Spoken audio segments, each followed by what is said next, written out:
Kidlat News Updates. Sa ating mga balita, 3 ranking NPA leader at 3 miyembro sumuko sa Agusan del Norte. National Defense Minister ng Vietnam nag-courtesy call kay PBBM sa Malacanang. Oil price hike nagbabadya sa susunod na linggo. Ako po si Cesar Soriano, kasama ang buong puwersa ng Kidlat News Channel para ihatid ang nangungunang mga balita sa buong kapuluan ngayon.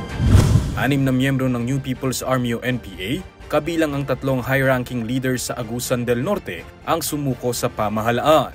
Sa isang statement, sinabi ni Brigadier General Adonis Orio, commander ng 402nd Infantry Brigade, na pawang mga miyembro ng NPA North Central Mindanao Regional Committee o NCRMC ang mga sumuko kamakailan sa Barangay Alubihid sa bayan ng Buena Vista. Kinilalang mga NPA leader na sina Rolando Barangan, Secretary ng Dismantled Sub-Regional Committee 3 o SRC3 ng NCRMC, Rene Villa, Rebel Platoon Commander sa ilalim ng Sub-Regional Centro de Gravidad Sagay, at Juvenil Sumo, ang team leader ng Platoon 2 SRSDG Sagay. Ang 3 iba pang sumuko ay tinukoy na sina Romel Cahulogan, Maylin Odayaw Domino at Danga Ayuma Huliao. Kasama sa kanilang pagsuko ang ilang armas gaya ng 4 na M16 rifles, isang AK-47 rifle at isang M203 grenade launcher. Nasa kustodiya na ng 23rd Infantry Battalion ng 6 para sa proper documentation at debriefing. Bumisita sa Pilipinas at nakipagpulong si Vietnam Minister of National Defense General Phan Vang Giang kay Pangulong Ferdinand Marcos Jr. sa Malacanang ngayong araw. Para kay Pangulong Marcos, mahalagang yugto ito sa kasaysayan ng dalawang bansa. Binanggit din ng Pangulo ang diplomatic ties, partikular na sa defense and security cooperation sa pagitan ng Pilipinas at Vietnam.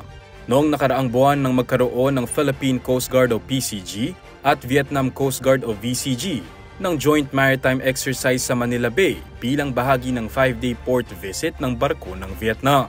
Noong Enero nang lumagdari ng Coast Guards ng dalawang bansa sa Memorandum of Understanding na nagtatatag ng Joint Coast Guard Committee at isang hotline communication mechanism.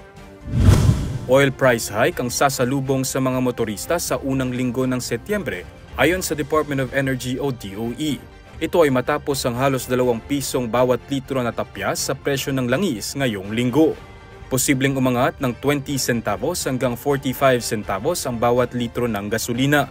Magtataas din ng hanggang 20 centavos ang presyo bawat litro ng diesel, habang tataas ng 45 centavos hanggang 55 centavos ang bawat litro ng kerosene. Maging ang presyo ng liquefied petroleum gas o LPG ay nakatakda ring magtaas sa September 1 ng 1 peso hanggang 2 pesos bawat kilo. Posible pa naman umano magbago ang presyo depende sa trend ng pandaigdigang merkado. Para sa Kidlat News Update, Renzo Lenon nag-uulat.